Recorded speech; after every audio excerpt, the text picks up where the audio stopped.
À l'occasion de la Journée internationale zéro tolérance aux mutilations génitales féminines MGF, l'ONG Jeunesse et Développement JED a organisé ce vendredi 6 une activité de sensibilisation au Centre culturel de Matam.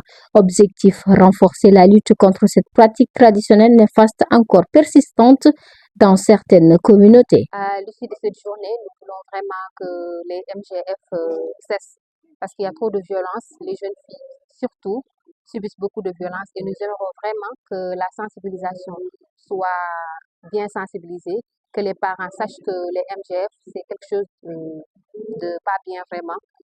Nous sensibilisons les pères, nous sensibilisons les parents, nous sensibilisons tout le monde pour vraiment éradiquer ce phénomène parce que c'est quelque chose qui est en train de gâcher la vie des jeunes filles, des femmes en général. Au début c'était un peu difficile, mais actuellement vraiment, il y a un peu de changement. Ben, je pense que d'après les résultats que j'avais reçus, il y avait un peu une baisse. Actuellement, je vois toujours qu'il y a une baisse par rapport aux années dont l'ONG Jeunesse et Développement était là. Il y a une baisse. La rencontre a réuni des leaders communautaires, des jeunes, des femmes, des acteurs de la société civile. À travers des communications, des témoignages et des échanges interactifs, les participants ont été sensibilisés aux conséquences sanitaires, psychologiques et sociales des mutilations génitales féminines. Pour les conséquences, d'abord, il y a des conséquences dans l'immédiat, et des conséquences à court terme, et des conséquences à long terme aussi. Pour des conséquences dans l'immédiat, on peut noter aussi la douleur, de même que l'hémorragie, parce que d'autant plus qu'on parle de section de l'organe, il y a l'hémorragie qui peut arriver parce qu'on peut toucher, par exemple, une veine ou des artères qui peut causer des hémorragies, qui peut même amener la patiente ou la fille qui est exposée.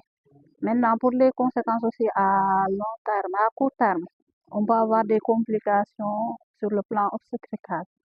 Au moment de l'accouchement, on peut avoir des déchirures du périnée postérieur de la femme et aussi des complications.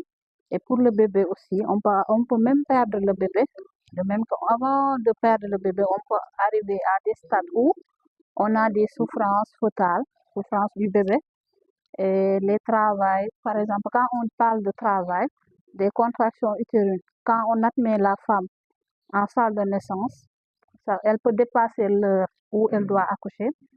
Ça amène aussi des conséquences par rapport à l'accouchement aussi. Les participants ont quant à eux exprimé leur volonté de s'engager davantage dans la lutte contre les MGF en devenant des relais de sensibilisation au sein de leur communauté. Moi, ce que j'ai retenu que les GFM, avant, il y avait le taux d'exclusion était beaucoup plus élevé que maintenant. Et aussi, ça a commencé à diminuer. Aussi, on est conscient de ça. Le message que je voulais lancer, c'est que je veux que ça diminue. Et aussi, je veux que ça cesse. À travers cette activité, l'ONG Jeunesse et Développement entend contribuer à l'éradication progressive des mutilations génitales féminines dans la région de Matam, en misant sur l'information, l'éducation et l'engagement communautaire.